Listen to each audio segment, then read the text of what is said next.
Nomo saya Citra Pramudya dan selama 34 tahun saya telah menjadi perekat yang menyatukan keluarga kami. Direktur Senior Herdi Veritas Medico, perusahaan teknologi medis ternama di Jakarta. Itulah yang tertulis di kartu nomo saya.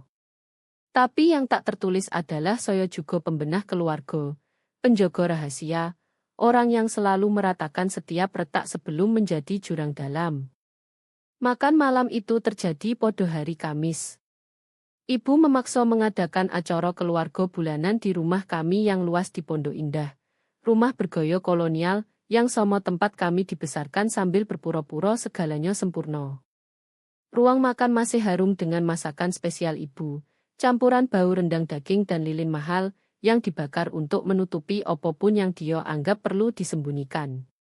Saya duduk di kursi biasa, kursi anak tengah di antara kakak laki-laki Diko dan adik laki-laki Andi. Ayah mengiris daging dengan presisi seperti bedah, cocok untuk pria yang membangun reputasi sebagai salah satu dokter paling dihormati di Jakarta.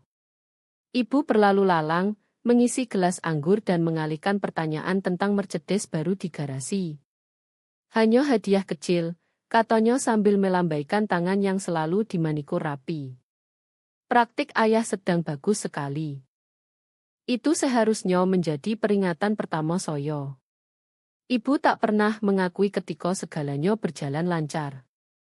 Dia lebih suka narasi perjuangan, pengorbanan, dan hampir tidak cukup. Meski rumah bernilai miliaran rupiah dan keanggotaan klub golf elit, Andi hampir tak menyentuh makanannya. Di usia 28 tahun, wajahnya masih kekanak-kanakan, membuatnya selalu lolos dari segala masalah. Anak emas yang entah bagaimana menyelesaikan sekolah bisnis dengan uang saya. Tak ada yang pernah mengakui hutang keluarga itu. Citra, bisa bicara sebentar? Suara Andi memotong monolog ibu tentang dekorasi tetangga yang norak. Saya mengikutinya ke dapur, memperhatikan tangannya gemetar saat menuang scotch lagi. Macalan 18 tahun milik ayah, saya catat. Yang mahal. Odo opo, tanya saya, meski simpel di perut sudah memberi tahu ini bukan soal pinjaman atau referensi kerja. Dia melirik ke ruang makan, lalu menarik saya lebih dalam ke pantry pembantu. Tempat yang sama dulu kami sembunyi saat pesta orang tua, menguping percakapan dewasa yang tak kami mengerti. Saya perlu cerita sesuatu, bisiknya, napasnya berat oleh alkohol dan ketakutan.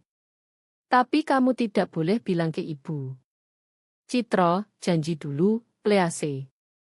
Saya sudah membuat janji itu ratusan kali, saat dia nabrak mobil ayah Disma, saat ketahuan curang ujian masuk universitas, saat butuh 500 juta untuk investasi startup teman yang ternyata skema piramida. Saya bantu ayah dengan sesuatu, lanjutnya sebelum saya jawab. Urusan keuangan untuk selamatkan rumah. Selamatkan rumah? Maksudmu opo? Rumit sekali. Tapi sudah terkendali. Ayah tahu opo yang dia lakukan. Saya cuma bantu dokumen, tanda tangan. Semuanya bakal baik-baik saja. Koto-koto itu keluar terlalu cepat, seperti hafalan yang tak meyakinkan. Saya menatap adik saya, melihat bukan pengusaha sukses yang dia pura-pura, tapi anak kecil ketakutan yang dulu merangkak ke tempat tidur saya saat petir menggelegar. Anak yang saya lindungi dari pembuli, tutupi saat kabur malam, belo saat harapan orang tua menghancurkannya. Jangan bilang ke ibu, ulangnya sambil mencengkeram lengan saya keras sampai meninggalkan bekas. Tolong, Citra, saya mohon. Dari ruang makan, tawa ibu terdengar, suara kosong yang sudah dipraktikkan puluhan tahun. Suara ayah menggumam tentang politik rumah sakit dan regulasi asuransi. Saya melihat moto putus asa Andi dan merasakan beban anak tengah yang selalu mendarat di bahu saya, menjaga kedamaian, menyimpan rahasia, memastikan potret keluarga Pramudya tak pernah retak. Baiklah, kata saya. Saya tidak akan bilang. Tapi kali ini rasanya berbeda. Simpul di perut bukan sekadar khawatir, itu peringatan. Apapun yang Andi dan ayah lakukan, lebih besar dari mobil rusak atau investasi gagal. Saya belum tahu saat itu bahwa itu cukup besar untuk hancurkan kami semua. Keluarga Pramudya hidup dengan aturan tak tertulis, dan saya sudah menguasai semuanya. Diam soal hutang judi Diko. Jangan sebut probation akademik Andi. Jangan pernah tanya dari mana botol obat penenang ibu berasal. Dan yang terpenting, pertahankan citra, dokter sukses, istri setia, 3 anak berprestasi, mimpi Indonesia dibungkus kebohongan dan diikat pita kesopanan. Saya jadi penjaga fasad ini sejak usia 12. Saat ibu pertama kali menarik saya ke samping dan bilang, beberapa hal urusan keluarga, citra, kita tidak cuci-cucian di depan umum. Hari itu Diko ditangkap karena mencuri di mal, dan saya belajar bilang ke tetangga dia sedang di perkemahan musim panas, bukan konseling wajib pengadilan. Sampai usia 30, saya sudah 2 kali refinancing apartemen untuk selamatkan keluarga. Rehabilitasi Diko di klinik mahal, bukan yang negeri. Biaya kuliah Andi setelah ayah tiba-tiba tak bisa akses dana pendidikan. Hutang kartu kredit ibu yang entah kenapa menumpuk meski praktik ayah katanya makmur. Setiap kali mereka janji ini terakhir, saya percaya karena alternatifnya mengakui saya pembantu kecanduan kebohongan, bukan narkoba. Pekerjaan di Veritas Medico jadi tempat suci sekaligus kutukan. Saya naik jabatan dengan kerja 60 jam seminggu sambil tangani krisis keluarga saat istirahat siang. Ironis sekali, siang hari saya jaga kepatuhan etika perusahaan, malam hari tutupi kegagalan keluarga. Citra selalu urus yang rumit, koto ibu ke teman klub golf.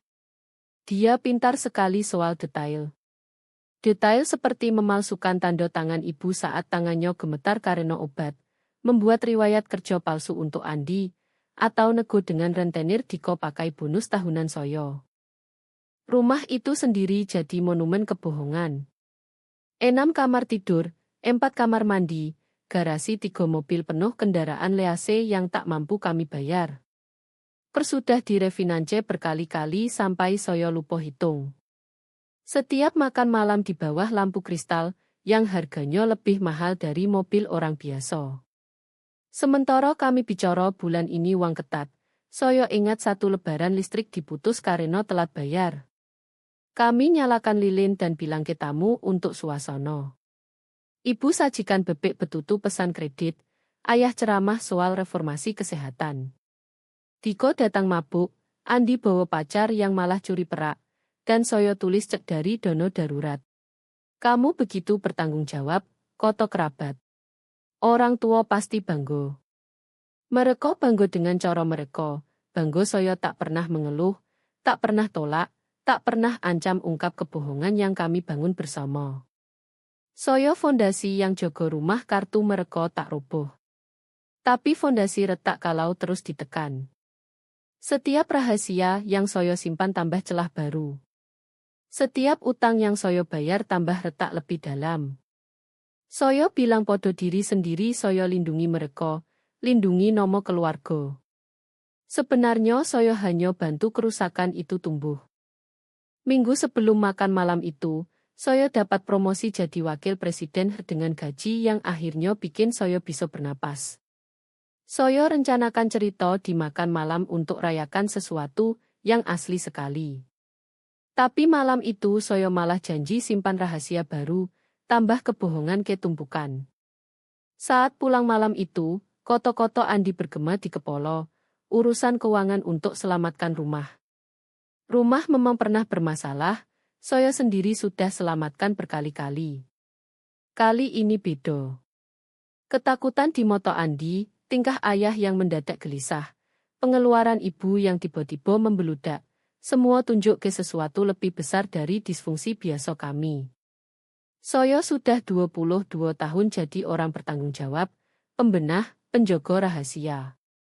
Saya korbankan skor kredit, tabungan, ketenangan demi loyalitas keluarga. Tapi malam itu di mobil depan apartemen, sesuatu bergeser. Mungkin kelelahan. Mungkin promosi yang tak bisa soyo rayakan. Atau beban semua orang akhirnya patahkan punggung soyo. Apapun itu, soyo tahu jangan bilang ke ibu, tak akan berhasil kali ini. Moto uang rahasia dan kebohongan keluarga sudah tak berharga lagi. 3 hari setelah makan malam, ibu telepon minta bantu isi formulir asuransi. Ayah sibuk, katanya, kode untuk ayah tak mau repot. Soyo datang Sabtu pagi, menemukan ibu di meja dapur dikelilingi kertas. Kacamata bojo bertengger dihitung seperti properti aktris. Komputer ayah lagi ngadat, katanya sambil melambai ke ruang kerja. Bisa cetak formulir dari situs asuransi. Login soyo seharusnya tersimpan. Permintaan biasa sekali. Soyo sudah lakukan ratusan kali, jadi support touch untuk orang tua yang ogah belajar komputer. Tapi kali ini saat Soyo duduk dan gerakan mouse, layar menyolo di email terbuka. Subjeknya, dokumen alternatif Oktober sudah diproses. Pembayaran dikonfirmasi. Soyo seharusnya tutup. Seharusnya urus-urusan sendiri seperti biasa. Tapi bisikan panik Andi bergema, urusan keuangan untuk selamatkan rumah. Email dari Tuan Lim dengan lampiran mortgage Alt 204. Sip. Isinya singkat, dokumen diproses sesuai kesepakatan. Pembayaran berikutnya 15 November. Tanda tangan Hartono Pramudya cocok persis. Hartono Pramudya. Andi Pramudya. Tangan Soyo mengambang di mouse. Ibu bersenandung di dapur, suara tanpa nodo yang dia buat saat cemas. Soyo dengar botol pilnya berderak saat dia atur suplemen. Soyo download lampiran. Password pakai tanggal lahir ibu, hanya butuh 3 kali coba. Di dalam ada puluhan Philip yang bikin darah Soyo dingin. Aplikasi untuk properti yang tak pernah Soyo dengar, pendirian perusahaan suplai medis yang tercantum Andi sebagai direktur. Laporan ban di Singapura dan paspor, 3 buah. Semua foto Andi tapi nomo, tanggal lahir, dan kewarganegaraan berbeda. Adik Soyo bukan cuma bantu dokumen. Dia tenggelam dalam sesuatu yang butuh identitas palsu dan rekening offshore. Angko di laporan ban bukan uang receh, jutaan rupiah mengalir lewat perusahaan kertas yang sepertinya hanya ada di dokumen. Citra, sudah ketemu, suara ibu dari dapur. Masih cari? Jawab Soyo, suara tetap tenang. Soyo klik file lain, semakin buruk. Invoice peralatan medis yang harga gila-gilaan, manifest pengiriman kontainer ke alamat yang Google tak temukan. Dan di tengah semua itu, praktik ayah, nomor lisensi dokter, tanda tangannya di dokumen yang klaim verifikasi kebutuhan peralatan. Mereka pakai reputasi ayah, kredensial medisnya untuk melegalkan operasi pencucian uang besar-besaran. Dan Andi, adik manis Andi, namanya ada di semua dokumen yang bisa dilacak. Ponsel Soyo bergetar. Sems dari Andi. Hei kak, besok lunch yuk. Soyo traktir. Kerja baru lancar banget. Keceriaan palsu itu bikin Soyo mual. Dia sudah terlalu dalam, mungkin tak sadar sedang tenggelam. Soyo colok tung drive dan mulai copi file. Tangan bergerak otomatis sementara pikiran berlari. Ini bukan lagi disfungsi keluarga. Ini wilayah kejahatan berat, polisi, kejaksaan, POM, semua akan tertarik. Sudah ketemu, teriak Soyo ke ibu sambil print formulir asuransi acak, sementara dokumen asli copi di belakang. Ibu muncul di pintu. Gelas anggur sudah di tangan meski baru jam 10 pagi. Kamu selalu bantu, sayang. Entah apa jadinya tanpa kamu. Soyo lihat ibu sungguhan. Pakaian desainer yang tak sembunyikan penurunan berat badan. Makeup sempurna yang tak tutupi gemetar tangan. Senyum yang tak sampai ke moto. Bu mulai Soyo, tapi dia sudah berbalik. Ayah golf sampai malam. Besok ke Singapura untuk konferensi medis. Singapura, Salah satu rekening bank kemarin transfer ke sono. Tum drive selesai. Saya kantongi dan beri ibu formulir. Dia tepuk pipi saya dengan tangan dingin. Kamu anak baik sekali, Citro. Selalu membantu, selalu rahasia. Rahasia. Koto kunci keluarga. Lebih penting dari hukum, moral, atau keselamatan. Saya pulang dengan tum drive penuh bukti dan keputusan yang harus diambil. Sore itu saya ke apartemen Andi di Higrise Tamrin yang saya tahu tak mampu dia bayar dengan gaji sah. Saat pintu terbuka, wajahnya dari kaget jadi ketakutan dalam sekejap. Citro, odo opo? Saya dorong masuk. Apartemen lantai ke langit-langit, sofa kulit Italia, dapur seperti majalah. Tempat bagus. Berapa sewa bulanan? 34 juta, jawabnya. Kerja baru bayar bagus. Potong omong kosong, Andi. Saya keluarkan ponsel, tunjuk foto dokumen.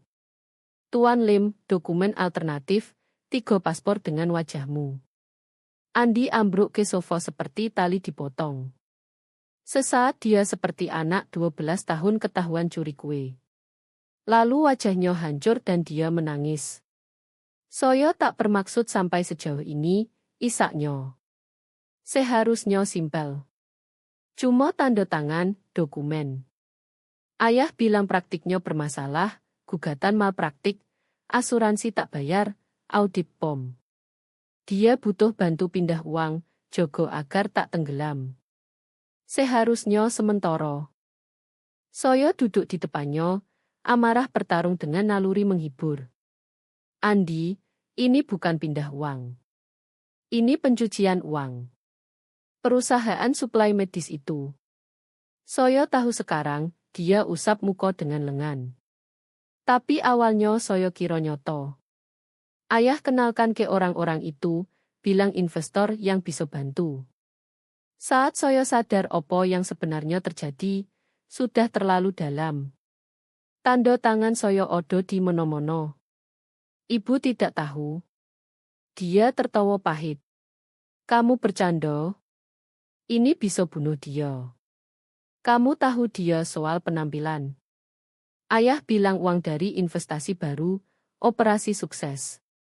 Ibu tak tanya selama cek masuk. Saya ingat gelas anggur ibu jam 10 pagi, pilnya, tangan gemetar. Mungkin dia tak tanya karena tak mau tahu jawabannya. Andi, kamu harus ke polisi. Tak bisa.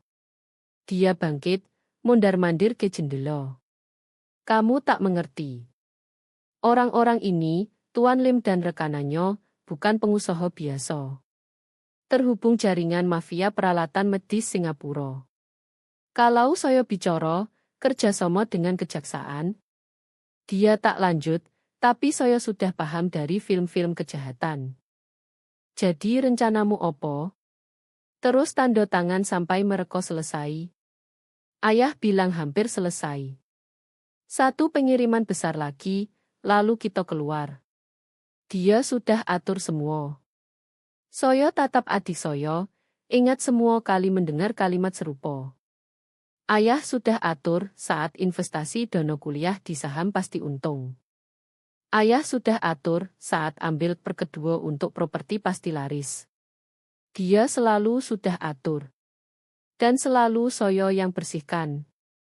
Andi, dengar. Ini tak akan berakhir baik. Orang seperti ini tak biarkan kamu pergi begitu saja. Kamu kira saya tak tahu, suaranya pecah. Saya tak bisa tidur. Setiap pagi muntah. Saya selalu cek spion, takut diikuti. Tapi pilihan opo lagi? Kamu bisa bilang tidak. Kamu bisa datang ke saya. Ke kamu. Dia tertawa pahit. Citra sempurna yang selalu benar. Yang menghakimi kami karena lemah. Kamu pasti langsung ke polisi. Koto katanya sakit karena benar. Saya memang menghakimi mereka sambil tetap bantu.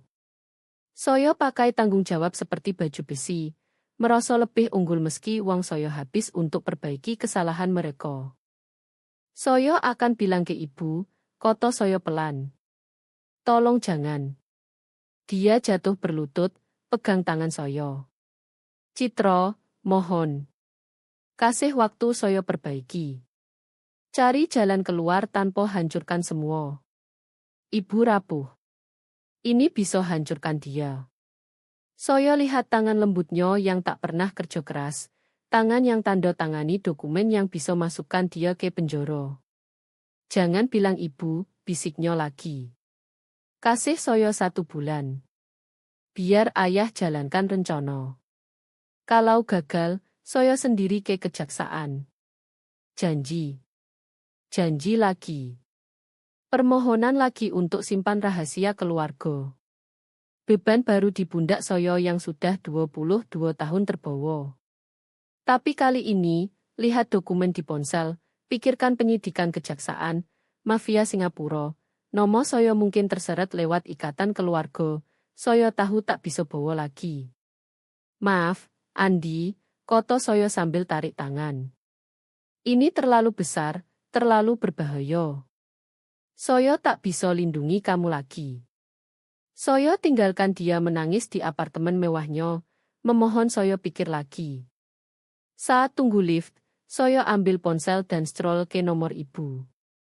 Sudah waktunya berhenti simpan rahasia. Saya langsung ke rumah orang tua. Ibu buka pintu pakai kimono sutra, gelas anggur di tangan, seperti aktris main peran nyonya rumah koyo. Fasade sempurna sampai ondo lihat nodo anggur di sutra dan tangan gemetar di tangkai gelas. Citra, sudah malam. Odo opo? Kita perlu bicara, Bu. Soal Andi, soal ayah, soal opo yang mereka lakukan.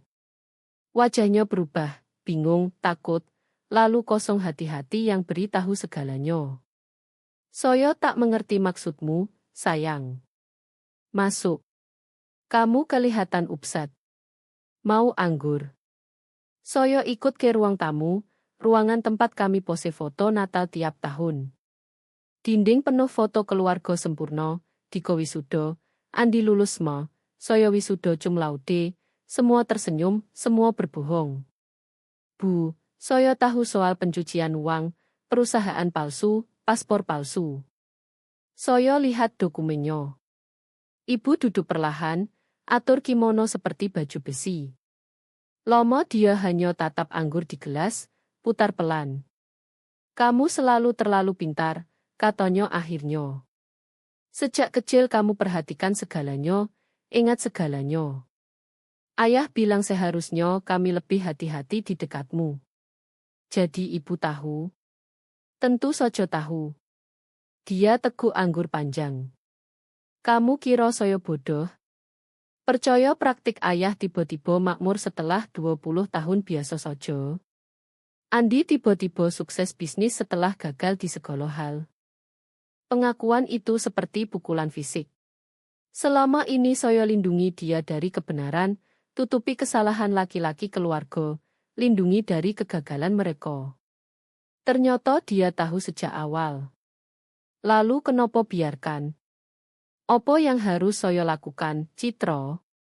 Lapor polisi ke suami sendiri. Kirim anak bungsu ke penjara. Kami tenggelam. Rumah hampir disita. Praktik ayah digugat sampai bangkrut. Kami hampir kehilangan segalanya. Jadi pilih kejahatan. Saya pilih bertahan hidup. Suaranya tajam. Pilih jaga keluarga utuh, jaga rumah, jaga status. Kamu tak tahu rasanya kehilangan segala yang sudah dibangun. Saya ingat apartemen saya yang sudah direfinance, tabungan kosong, kartu kredit match karena selamatkan mereka berulang. Saya tahu persis rasanya, Bu. Saya bayar kesalahan keluarga ini sumur dewasa. Kami hargai itu, tapi tak cukup lagi. Kontribusi kecilmu tak bisa perbaiki yang rusak. Dia bangkit, mondar-mandir ke jendela.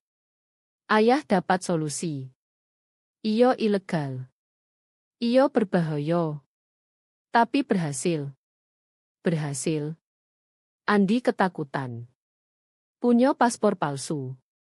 Odo mafia Singapura. Mono berhasil. Ketakutan sementara. 6 bulan lagi kami bersih. Ayah sudah atur semua. Cukup, potong soyo. Ayah tak atur opo-opo selain lempar Andi ke bus saat semuanya runtuh. Kamu tahu itu. Nomo Andi Odo di semua dokumen.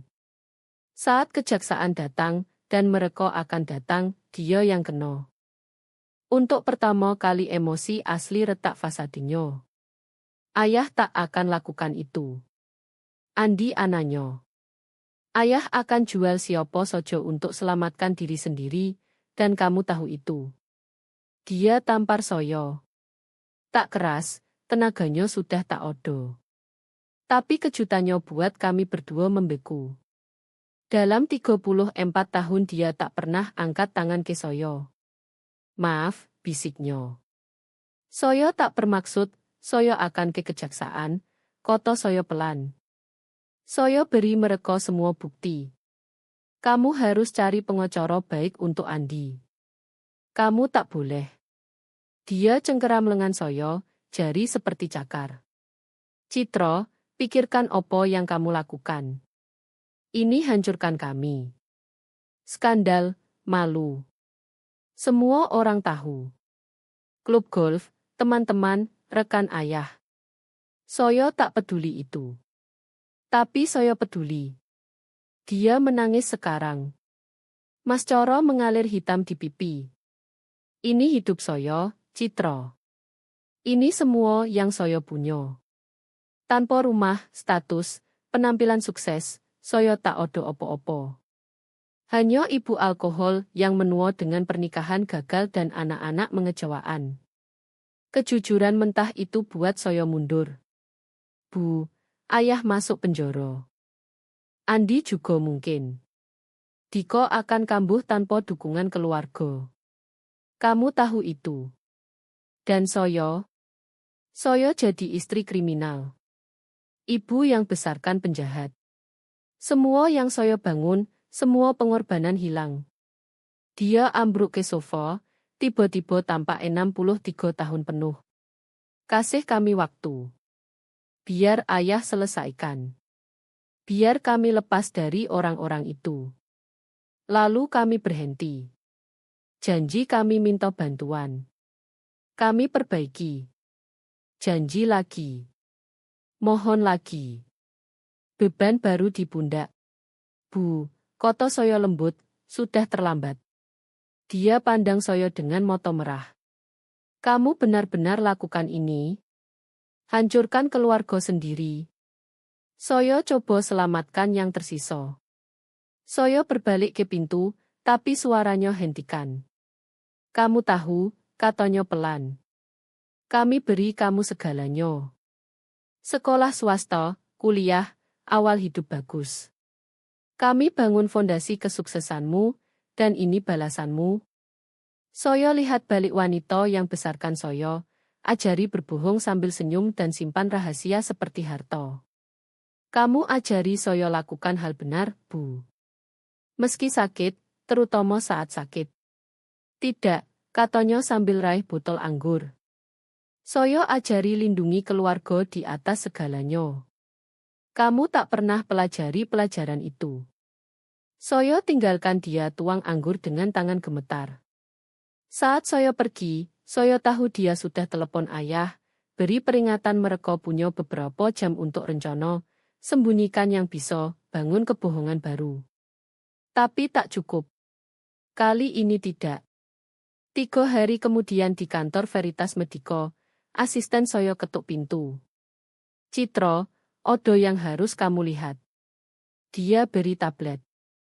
Headline Kompas pagi ini, dokter terkenal Jakarta diperiksa kejaksaan atas penipuan suplai medis. Berita baru pecah, detail minim, tapi sebut nomor ayah. Sebut transaksi internasional mencurigakan dan kemungkinan miliaran rupiah penjualan peralatan medis palsu. Di bawahnya, sumber menyebut beberapa anggota keluarga terlibat. Ponsel saya meledak notifikasi, SMS, panggilan, email. Semua orang yang pernah kenal saya tiba-tiba perlu tahu apakah saya lihat berita. Saya matikan ponsel dan baca artikel 3 kali sambil kopi dingin. Lalu bom sesungguhnya jatuh. Siang hari Tempo ambil cerita dengan detail lebih. Skandal suplai medis Pramudia, bagaimana dokter terhormat bangun jaringan penipuan miliaran. Mereka temukan dokumen pendirian 3 perusahaan palsu, semua tercantum Andi sebagai direktur. Foto Andi dari Instagram hidup mewah dengan hashtag pengusaha muda sukses. Kejaksaan belum gerak, semua dari jurnalis ikuti jejak kertas, tapi cukup. Pengadilan opini publik sudah mulai. Telepon langsung saya berdering. Penelepon Ceo. Citra, ke kantor saya sekarang. Jalan ke lantai eksekutif seperti iring-iringan kematian. Semua yang lewat pandang atau sengaja hindari pandangan. Bisik-bisik ikuti saya seperti asap. Ceo Patricia Wijaya berdiri di jendela saat saya masuk. Konselor umum Mark Lesmono duduk di meja dengan map tebal. Duduk, Citra. Suara Patricia netral hati-hati. Saya asumsikan kamu lihat berita. Yo. Benarkah? Keluargamu terlibat. Saya pikir bohong. Citra Lomo pasti bohong. Yang lindungi keluarga di atas segalanya, simpan rahasia seperti suci. Tapi Citra itu mati di ruang tamu ibu 3 malam lalu. Yo, saya temukan bukti keterlibatan mereka minggu lalu. Saya sudah hubungi kejaksaan. Alis Mark naik. Kamu ke kejaksaan tanpa konsultasi pengacara pribadi. Yo. Saya beri dokumen yang saya temukan. Saya diberitahu saya saksi, bukan tersangka. Patricia berbalik dari jendela. Citra, kamu 12 tahun di sini. Salah satu eksekutif terbaik, tapi situasi ini bencana Mark lanjut. Penipuan suplai medis saat perusahaan kita teknologi medis. Optiknya buruk sekali. Saya mengerti. Benarkah? Patricia duduk di depan. Sudah 3 klien besar telepon pagi ini, khawatir hubungan dengan kita. Mereka tanya apakah kita cek latar belakang pimpinan dengan benar. Apakah orang dengan akses data karyawan dan keuangan mungkin terlibat? Saya tak pernah, saya tahu, dia angkat tangan. Saya percaya kamu, Citra. Rekormu bersih. Tapi persepsi penting. Dewan rapat sore ini bahas situasi. Kamu pecat saya. Kami taruh kamu cuti administratif, efektif sekarang, tetap dibayar sampai penyidikan resmi bersihkan kamu. Kami tak bisa punya kamu di posisi tanggung jawab fidusia. Saya tahu ini akan datang saat lihat Headline. Saya sudah dampingi cukup eksekutif lewat situasi serupa. Perusahaan harus lindungi diri, batasi risiko, jaga kepercayaan stakeholder. Keputusan bisnis tepat. Persis yang saya sarankan sendiri. Tapi tak membuat sakitnya berkurang. Saya serahkan perangkat perusahaan dan bagi. Tanda tangan mekanis, pikiran sudah katalog apa yang harus dilakukan.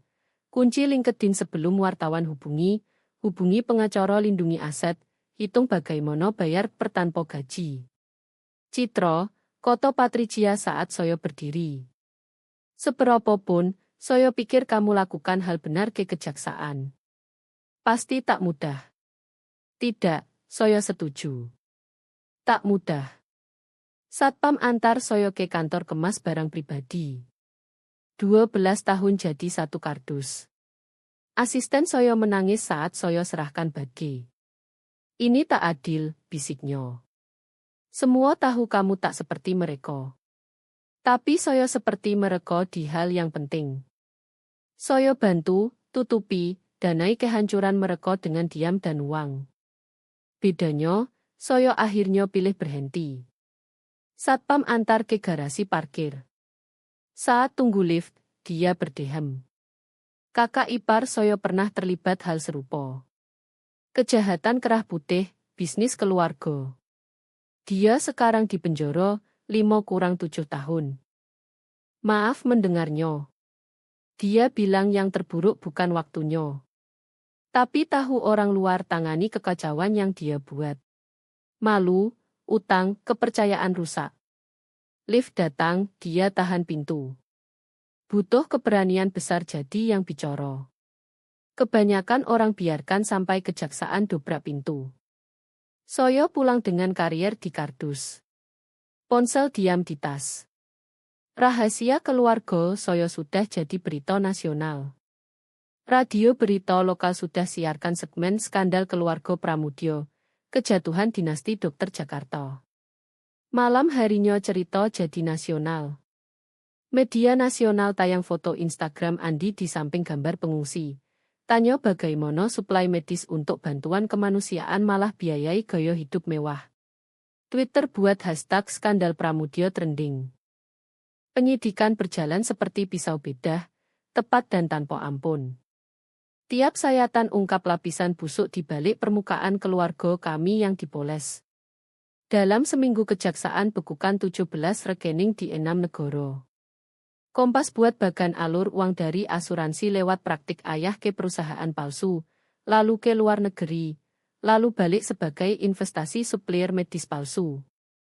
Mereka ubah kejahatan keluarga kami jadi infografis yang bisa disare media sosial. Penangkapan Andi terjadi jam pukul 5.45 pagi Selasa. Rekaman tayang semua stasiun. Agen kejaksaan bawa dia keluar higrise mewah hanya pakai bujer. Tak sempat ambil jas desainer yang dibeli uang kotor. Foto mukso tunjuk anak laki-laki coba tampak dewasa, moto merah ketakutan. Ayah tahan 3 hari lagi sebelum ditangkap di rumah sakit. Dia coba jalan normal, periksa pasien, rapat dewan, pura-pura dinding tak menutup. Ditangkap di antara operasi, masih pakai baju bedah. Gambar Dehartono Pramudya, dokter terhormat, pilar masyarakat, digiring lewat lobi rumah sakit tempat dia kerja 25 tahun, jadi foto ikon skandal. Ibu tak ditangkap, tapi seolah ditangkap. Klub golf cabut keanggotaan dalam jam setelah ayah ditangkap.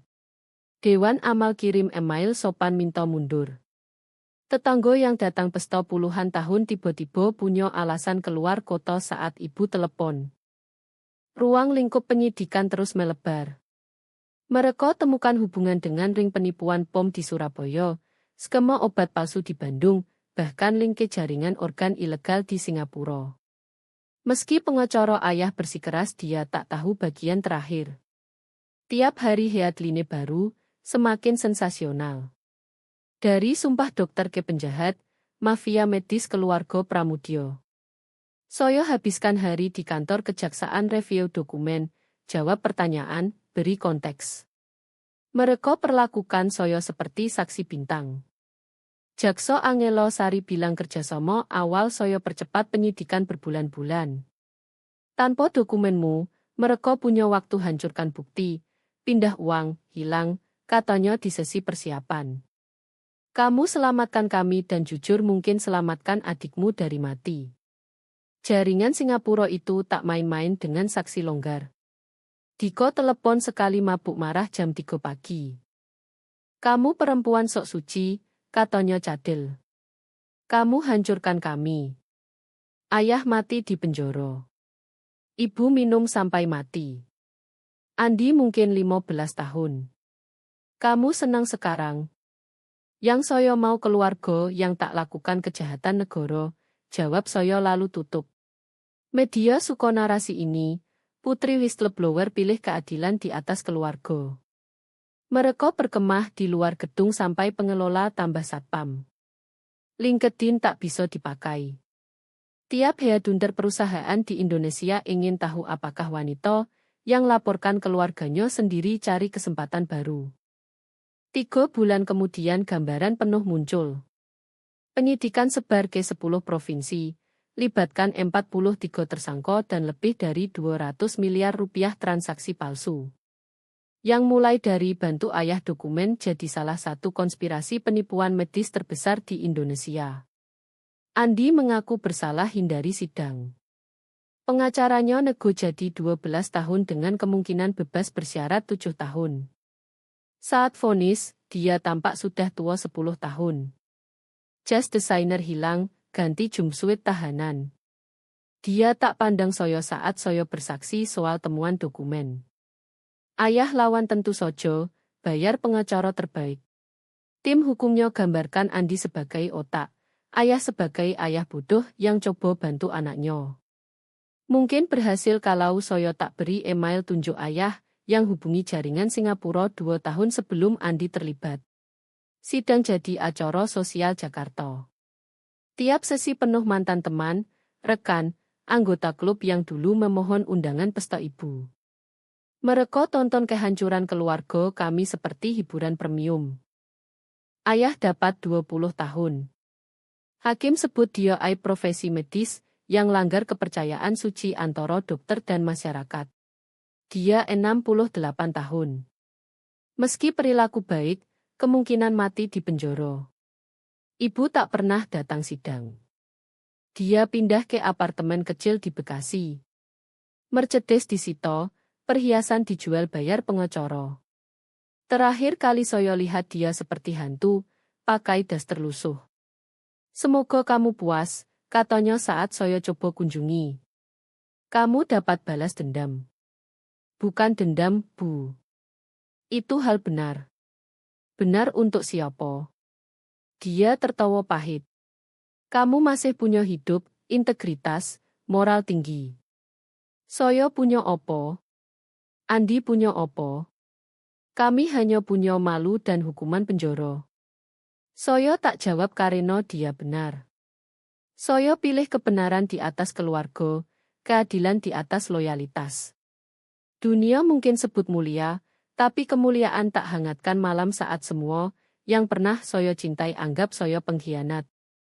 6 bulan setelah sidang selesai, Soyo duduk di apartemen baru di Bandung, 1000 kilometer dari Jakarta, dan segala yang Soyo bakar. Tempat lebih kecil dari apartemen lama, tapi lebih bersih. Tak ada hantu di dinding. Tak ada foto keluarga ingatkan masa lalu yang sebenarnya tak pernah baik. Soyo dapat kerja di LSM fokus kepatuhan perusahaan dan etika. Gaji setengah dari Veritas Medico, tapi Dewan rekrut Soyo karena sejarah Soyo. Kami butuh orang yang paham biaya integritas, kata direktur eksekutif diwawancara. Orang yang tak akan tutup mata. Hari-hari Soyo sekarang tenang. Soyo bantu perusahaan lain bangun sistem cegah opo yang terjadi di perusahaan Soyo. Latih karyawan kenali penipuan, ajar perlindungan whistleblower, tunjuk cara dokumentasi benar. Tiap presentasi terasa seperti penebusan. Sems datang Kamis malam saat Soyo masak. Nomor tak dikenal kode Jakarta. HI Citro. Soyo dapat pembebasan dini. Perilaku baik plus overcrowded. Tinggal di rumah transit pusat kota. Ibu tak mau lihat. Diko pakai lagi. Ayah tak balas surat. Soyo tahu tak berhak minta, tapi bisa kita bicara sekali. Andi keluar kurang dari setahun, mungkin pakai monitor kaki, mungkin ketakutan dunia yang dia masuki. Soyo tatap pesan 1 jam. Pasta dingin di meja. Tiap terapis yang Soyo jumpai, ada beberapa, peringatkan momen ini. Keluarga akan hubungi, uji batas, tarik kembali ke pola lama. Rasa bersalah akan berat, kata De Martinez. Tapi ingat, konsekuensi mereka bukan tanggung jawabmu. Mudah dibilang, susah dipercaya saat adik kecil memohon dari rumah transit. Soyo ketik dan hapus belasan balasan. Akhirnya, Soyo pikirkan dulu. Balasannya langsung, lebih dari yang Soyo pantas. Terima kasih. Soyo tak balas. 3 hari kemudian pesan lain di LinkedIn dari Patricia Daniels, nama gadis ibu. Citro, ini ibu. Soyo tahu kamu blokir nomor Soyo. Saya mau kamu tahu saya dalam pemulihan. 47 hari bersih. Sponsor bilang saya perlu minta maaf, tapi saya tak tahu cara minta maaf untuk seumur hidup ajari nilai salah. Saya tak minta maaf. Saya hanya mau kamu tahu akhirnya saya paham kenapa kamu lakukan itu. Kamu coba selamatkan kami dari diri kami sendiri. Maaf kami sudah terlalu rusak untuk diselamatkan. Saya screenshot sebelum blokir akun itu juga. Bukan karena ingin simpan kata-katanya, tapi butuh bukti ini terjadi, bahwa setelah segalanya dia akhirnya lihat kebenaran. Minggu berikutnya paket datang ke kantor. Tak ada alamat pengirim. Tapi saya kenal tulisan tangan Diko. Di dalam foto tunggal kami di Natal 5 tahun lalu, sebelum pencucian uang, sebelum penangkapan, sebelum saya jadi Judas keluarga. Kami tampak bahagia. Tampak normal. Tampak pembohong. Di belakang dengan tulisan goyah Diko, kukira kamu mau ini. Dari sebelum. Sebelum.